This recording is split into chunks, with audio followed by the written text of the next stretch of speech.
Good good morning, AO. I hope everybody's doing good out there.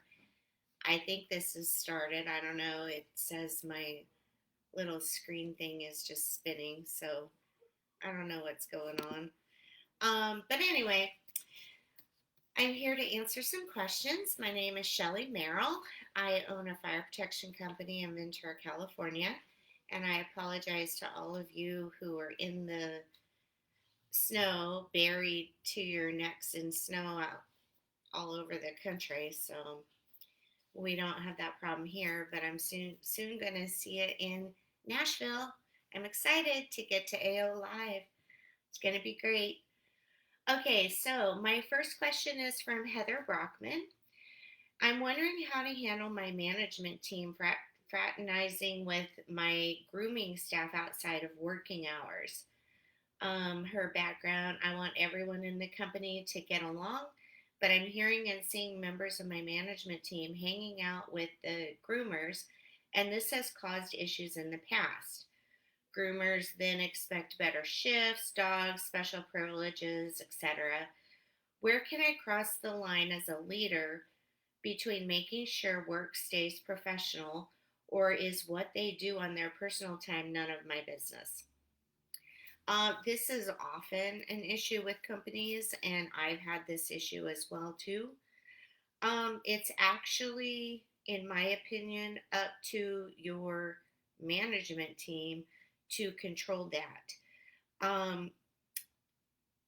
Because of First Amendment rights and whatnot, I don't think we can create a rule within the company that you can't hang out with people outside of work, or talk to them or whatnot.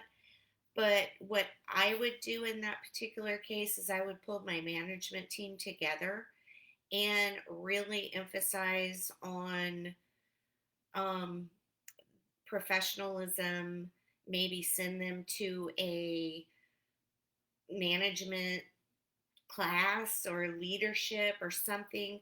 But it's really up to that management team to control what they're doing with the other employees. And you could maybe say that. I mean, you have to be careful because of the First Amendment rights and whatnot. But another suggestion is to consult with a local HR person.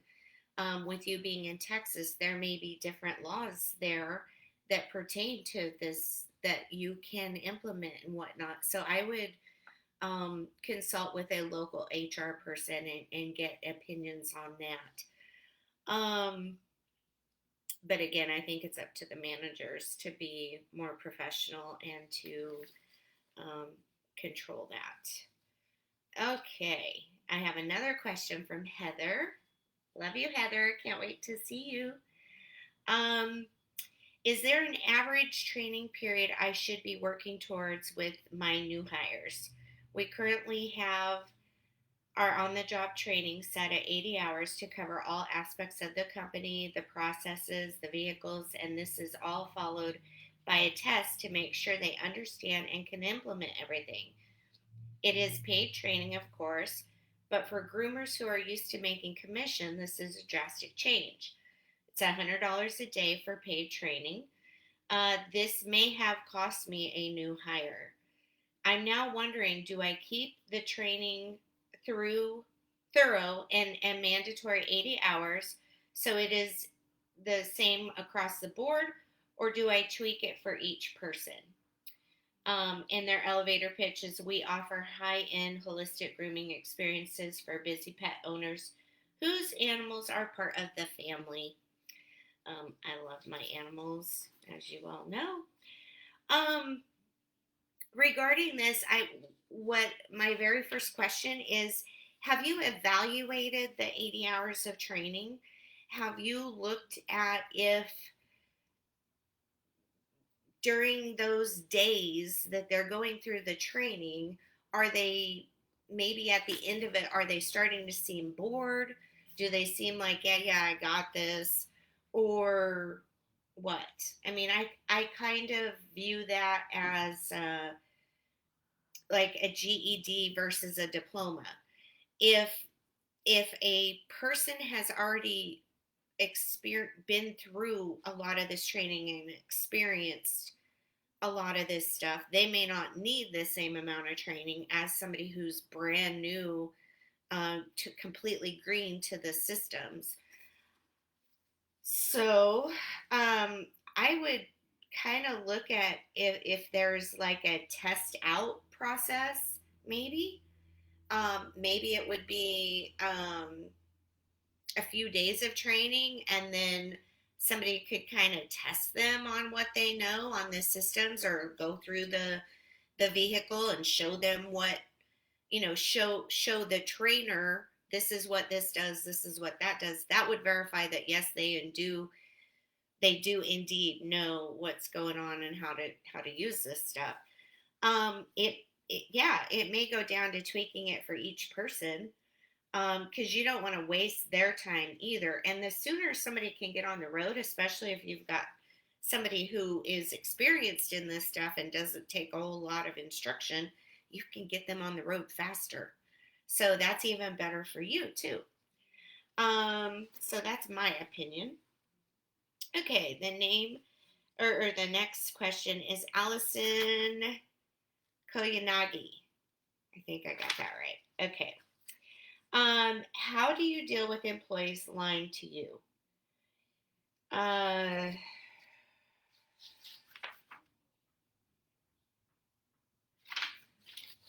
don't. If somebody is going to lie to me, if an employee is going to lie to me, they need to go. They need to go right away. It's a cancer. It can spread. I have seen it many, many times before. I've tried working with employees who do kind of their own thing and tell me other things. And in my experience, it's never gotten any better. So I just don't. I don't. If they're lying, you're not going to stop that. You know, you can write them up, you can do all that kind of stuff. But with California being an at will state, I'm allowed to fire for no reason. I'm allowed to fire for a good reason. I'm just not allowed to fire for a bad reason. So you could fire them and say nothing if you're in an at will state. I'm not sure what state you're in. And what I have learned over and over and over is document, document, document. You want dates, times, explanations. If you have other employees who have witnessed it, get a statement from them. Document all that stuff, because it stands up in court if you end up in a lawsuit for wrongful termination. You want to have everything documented. And that is good morning, Jared. Hi, Sean. Hi, Keller. And good morning, Dennis. Thanks, you guys, for being here. Okay, so my next question is from Lindsay Lannon. How do you settle a dispute over two employees that don't like each other? I own a chocolate business. However, my dispute is with an employee where I work. I've already gone to my manager and nothing has really been done. I want to know what the most professional way is to approach a situation. The most professional way I would approach the situation is to go back to the manager you reported it to in the first place. They are supposed to be handling these kinds of things and coming up with solutions and helping people work through their problems and whatnot. Not everybody's going to like each other, and that's okay. You don't have to like each other to work together. If we were all the same, it'd be a boring world. So not everybody's going to get along, and there's nothing wrong with that. My question, though, would also be is there an HR department? If there is an HR department, that would be the next escalation above a manager. So those are a couple of options. There are points I've had a lot of employee disputes in my time. I've actually had people come to fist fights before. Um, Anytime there's more than one person involved, there's potential for conflict. And a lot of times, we as people and employees need to learn how to let certain things go. The older I've gotten, the less things bother me, you know? Um, so it just kind of depends. But if it were me, I'd go back to the manager I reported it to first, see if anything more can be done, and then I would escalate it to the HR department. So that's my opinion. The next question is from Judith Garcia. She wrote, if I want to own a salon, would I have to learn to perform the services offered, or can I simply hire employees for this and just manage? Background. I'm looking to open a salon with two friends, one who is a nail tech and the other specializes in lash extensions. I would just want to own and operate the business unless it's best to learn a salon skill.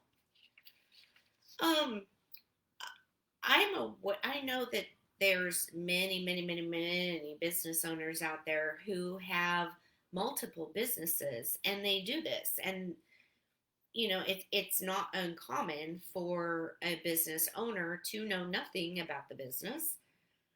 Um, in my own personal experience, um, I would want to know. I've actually had people lie to me, and if you don't know what the business is or what they do, how would you know if they're lying to you about something or taking longer to do a haircut, or just kind of I don't know. I'm not an expert at this. I would be concerned about being lied to or ripped off, which often happens. But so many other entrepreneurs do this and have multiple companies that they know nothing about, that it can be done. So that's just kind of my thought on that.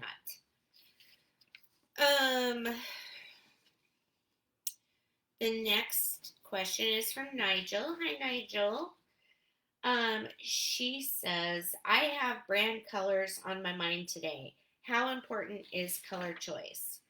And how to decide what best fits the brand you want to implement versus your favorite colors. Also, how do I determine which colors will reflect what I want my brand to say versus how I want people to receive the implied message that I would like to convey?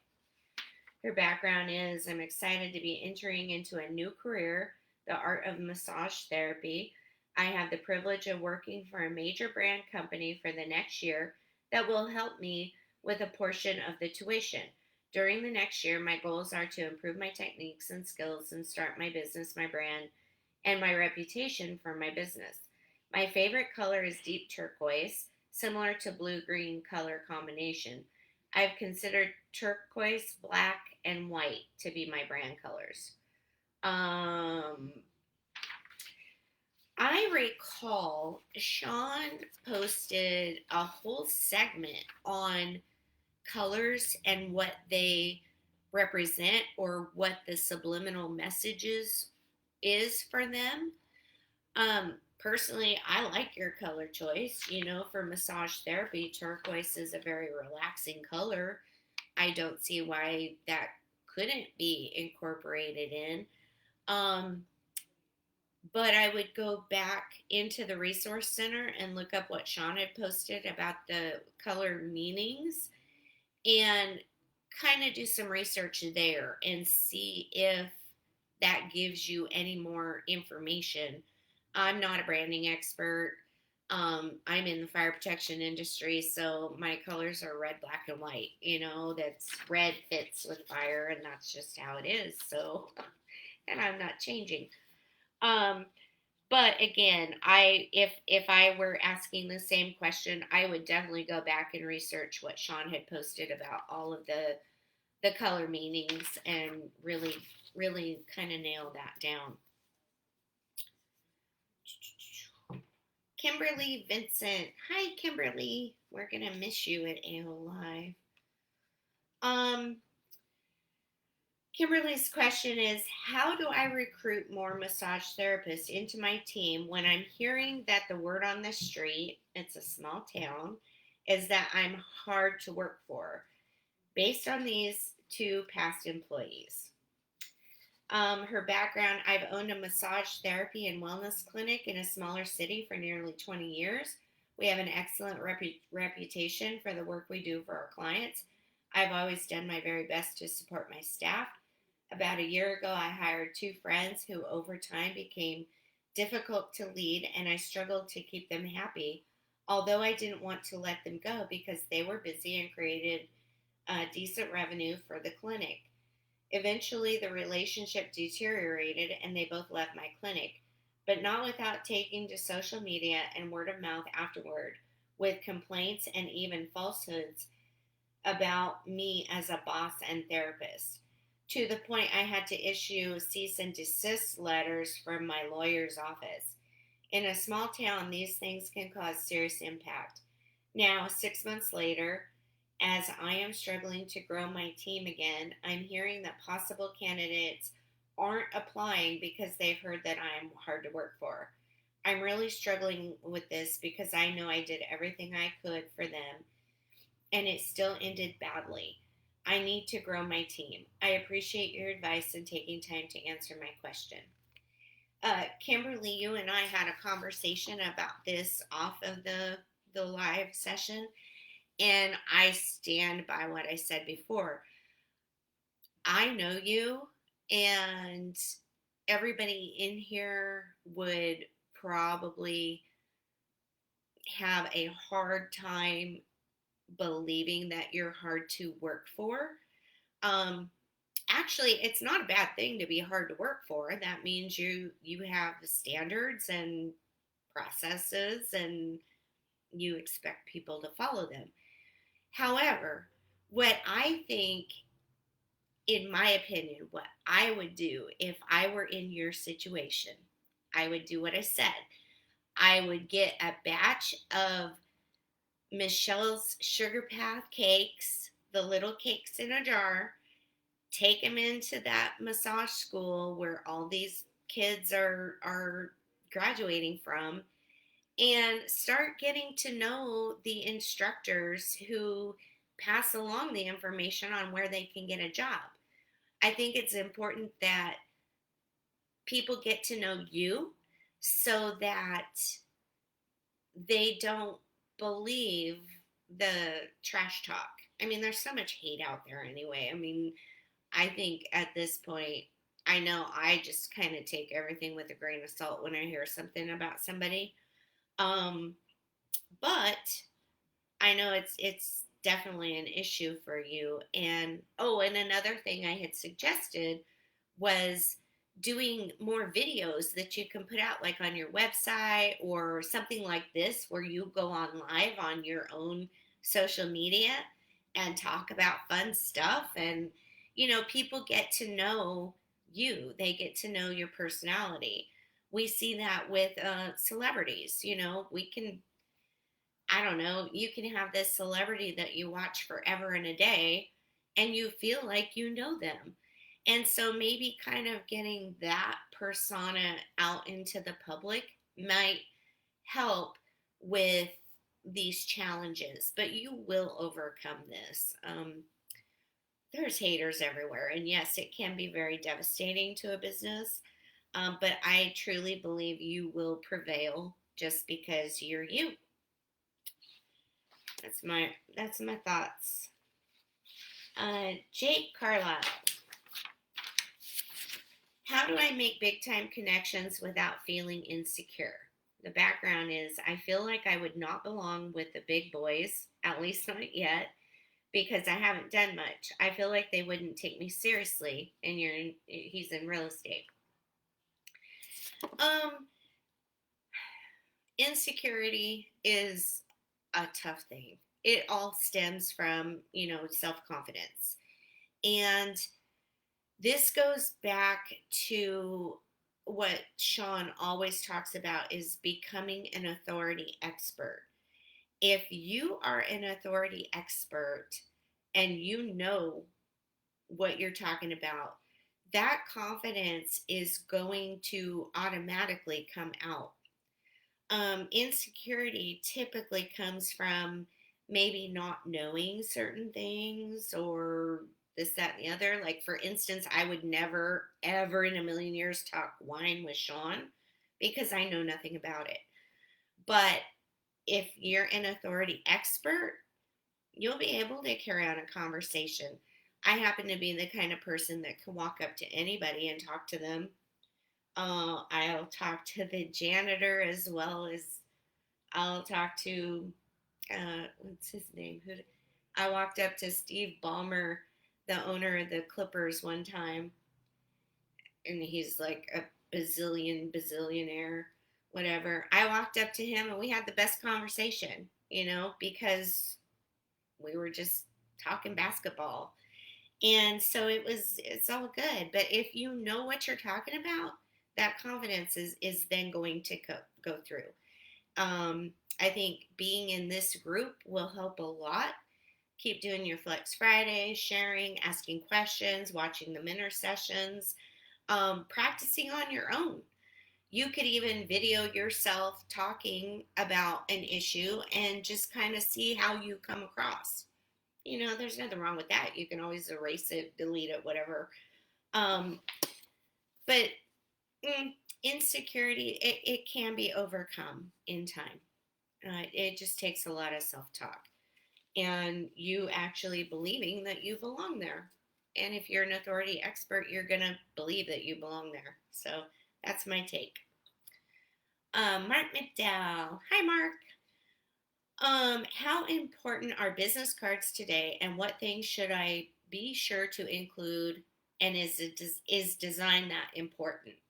His background is I'm looking to update my business card. Currently, I have a templated type card.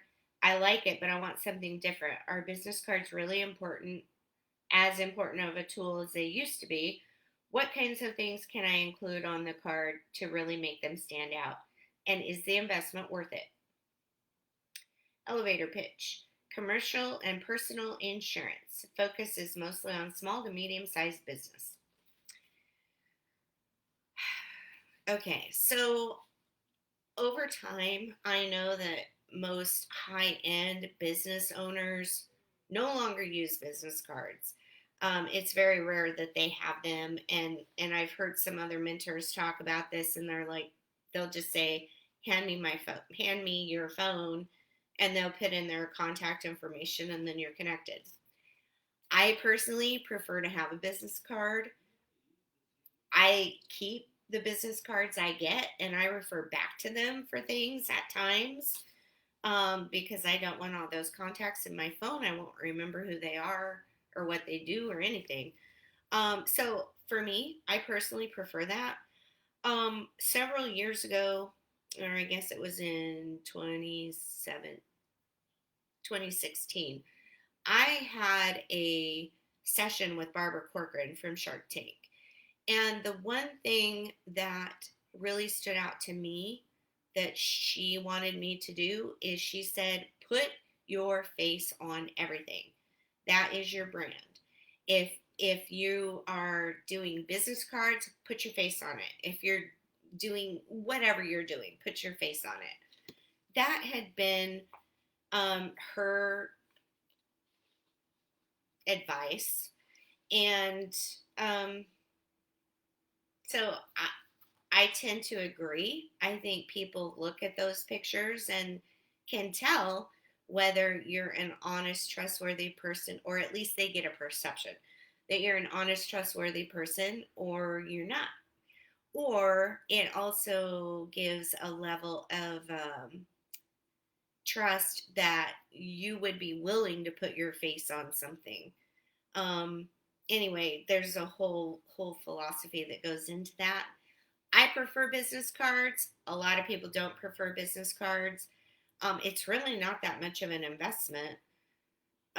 Typically, I mean, you can get 500 business cards for, I don't know, like probably not even 200 bucks. So, it's really up to you. So, anyway, Mark, I hope that helps. The next one is from Yolindi Degovia. I always mess up your name, Yolindi. I'm sorry. Best way to raise capital during the early stages of your business. Her business description and question is: we produce and sell decorative pillow covers. We want to expand by manufacturing pillow inserts. We resell inserts at the moment, and it's about 50% of our monthly income. Making these ourselves would drive our cost down to a one-third of current cost and save on shipping to us. This will give us a very competitive advantage on our Amazon and Walmart marketplaces. Purchasing the equipment in raw stock will be around $90,000 with a retail value of over $700,000. So it will leave a lot of room for us to offer wholesale pricing.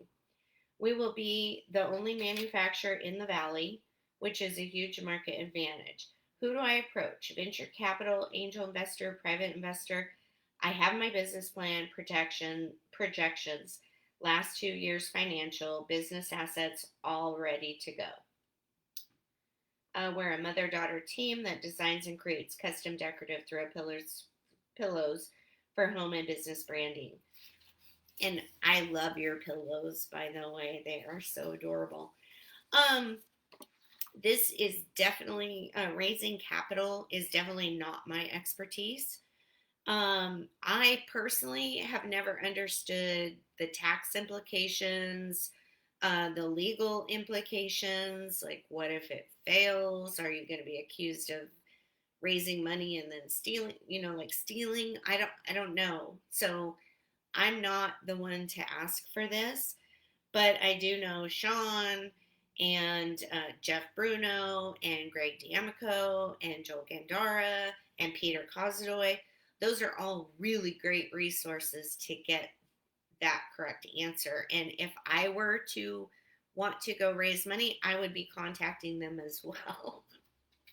So anyway, sorry, Lindy, that's not my thing. Another question from Heather Brockman. How do you know what questions to ask when vetting someone to perform an outsourced task you are not familiar with?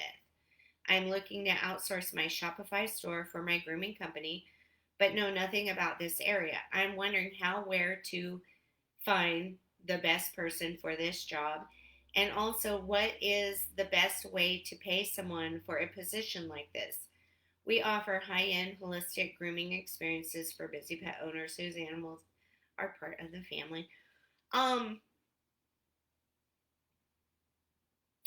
Okay, so if I were looking for somebody to outsource to, especially something like Shopify, which your whole business could possibly hinge on, I would stick with word of mouth. I would prefer to work with people who I know people have already worked with and believe in and trust. Trust is huge. One other thing that wouldn't take a whole lot of investment is if you had a local private investigator. I highly recommend doing a background check on anybody that you are investing like a lot of money into. Research their social media. Ask them for references and then call them. Of course, they're going to give you people who give a good reference, but if they at least have people who will vouch for them, that's a step ahead. And I'm not sure what the best way is to pay someone for a position like this. A lot of times you could go on to Indeed and look at what other people are offering to pay people that are looking for that same type of position. You could also check on Upwork. Um, Sean turned me on to Upwork, and that's a pretty great source, by the way. And those people, I believe, have gone through the vetting process at least to a degree. But you could look at their um, reviews, ratings. It would just take some research, but those are the few things I would do. Abraham Marcos. How do I come up with my SOPs? I don't have any besides in our heads as to how we all do things and would really like to make things easier for all of us. I feel this would give us clarity to keep growing and teach how we do things as a team. I have an air conditioning and heating business service in Los Angeles, Hollywood, San Fernando Valley areas. Thank you in advance.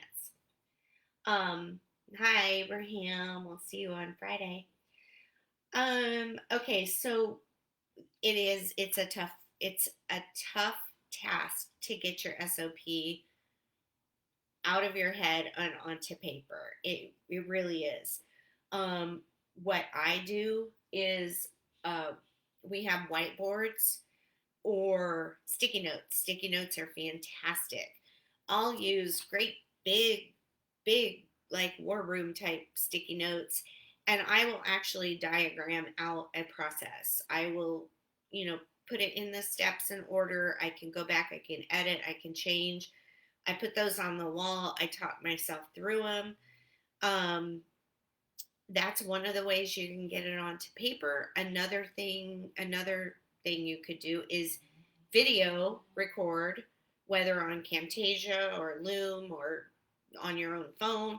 You could video record yourself doing the thing, and then you can kind of replay that and pull that out onto paper and keep that video for a video training that goes in addition to your SOP. I'm a big fan of having training videos that go along with the SOP.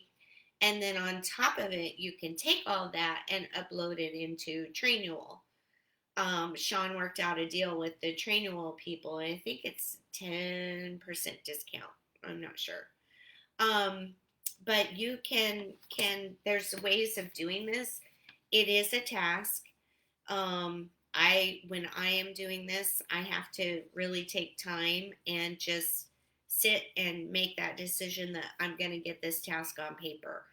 And you could do that, I don't know, if you did like an hour a day for 6 months. Look at how many of your processes you would have on paper or on video.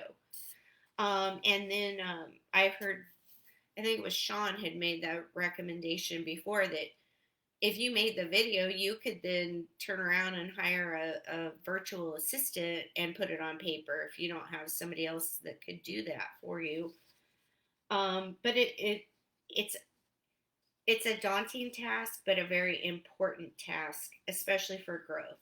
You definitely want to have your standard operating procedures out of your head and onto some kind of form that can be referred to. Okay, so Michael Wilding. So from an ask, believe, receive prayer perspective, let's say I want a deal to go through that I'm concerned may not at the end of the meeting. Do I ask specifically for the deal to go my way and then just believe or say the deal went my way? Example, please have one of my customers buy $10,000 of merchandise this week. Believe or say, I'm so happy and grateful now that one of my customers has bought $10,000 of merchandise this week. Okay, so I hear a lot of the whole, believing in the universe, speaking things into existence, not talking about things that you don't want to happen because you don't want to speak it into existence. Um, I believe in all that. I agree with all that. But I've also seen people confuse the line between believing and thinking something versus becoming like delusional about it. So you want to be really careful not to cross that fine line. I prefer the second example of I'm so happy and grateful now that one of my customers has bought $10,000 of merchandise this week. I think that's a positive way of speaking things into existence, but it definitely cannot be taken to the bank or relied upon too heavily. But it can add that positive energy and that positive vibe out into the universe and see what happens. I prefer the second way of doing it. I don't, from what I've heard from a lot of the spiritual people, is you don't want to say, "Oh, I hope somebody will do something," or that kind of thing, because you're still putting out the scarcity vibe rather than the abundance vibe. Every once in a while, I'll just stop everything I'm doing, or I might even be driving, and I'll just say abundance out loud. I'll just say it out loud. It doesn't hurt anything, it doesn't do anything to anybody. I say abundance, and I tend to have a better day when I do that. So, who knows? Good luck with that. I'm interested to hear um, what you end up what you end up doing, and seeing if you have a result from it. So keep us posted on that. Okay, the next one is Robin Turpin. Hi, Robin. When starting a business, do you think it's necessary to have a social media presence? Background: in-person interactions are much more comfortable for me. As an artist, I help people feel moments of calm through my oil paintings of sunsets. Um, I don't have a media presence for my business. Um, but my business is kind of different in that there's a lot of government regulations, government contracting. Those people tend to not even pay attention to your social media as a as a rule.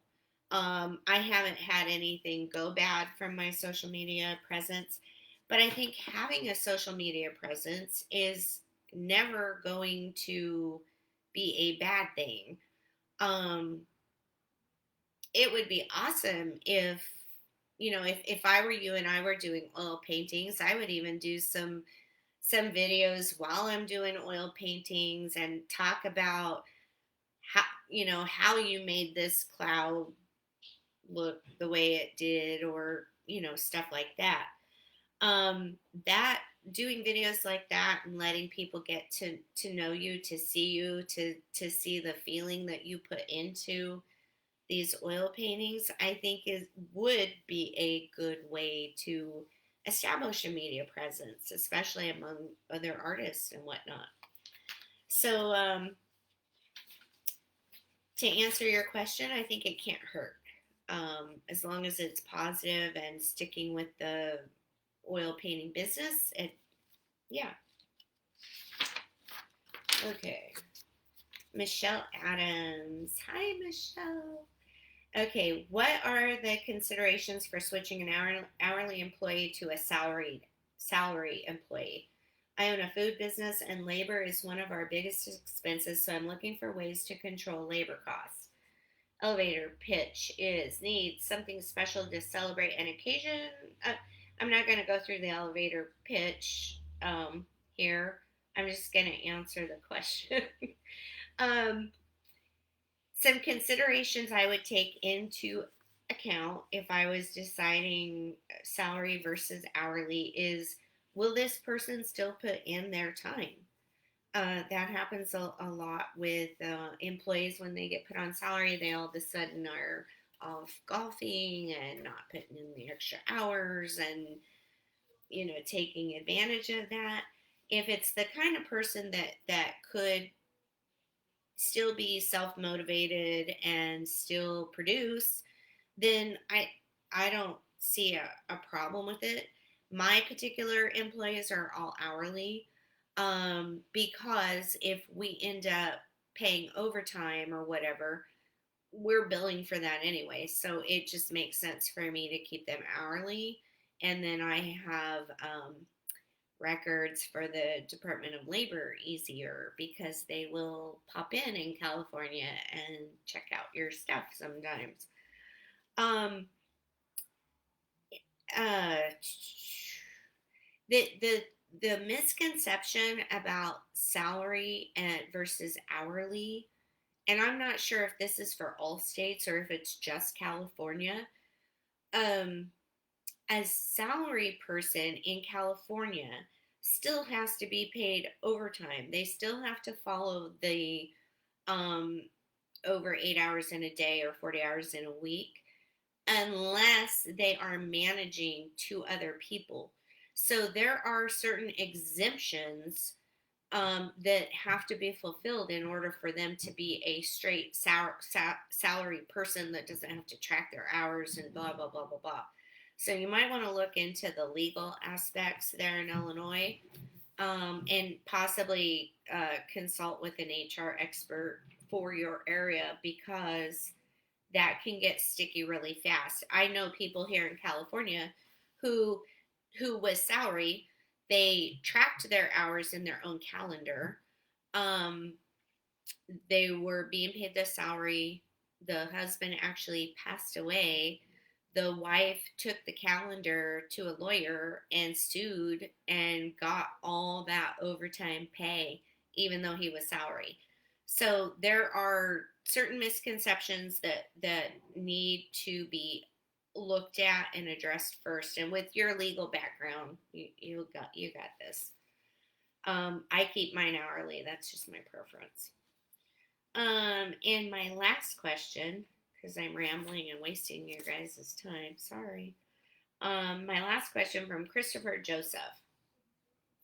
Is a pre-launch strategy recommended for a software product still in development? And do you have any tips or resources to better learn how to create a proper pre-launch strategy? I'm currently in alpha testing with a small group of target customers for my software tool for content creators and streamers. I was recommended by my CTO to do a pre-launch to build hype, continue gauging interest, and expand our email list. She says we could do this pre-launch before the product is finalized. We are thinking along the lines of a coming soon landing page with an enter your email to stay in the know.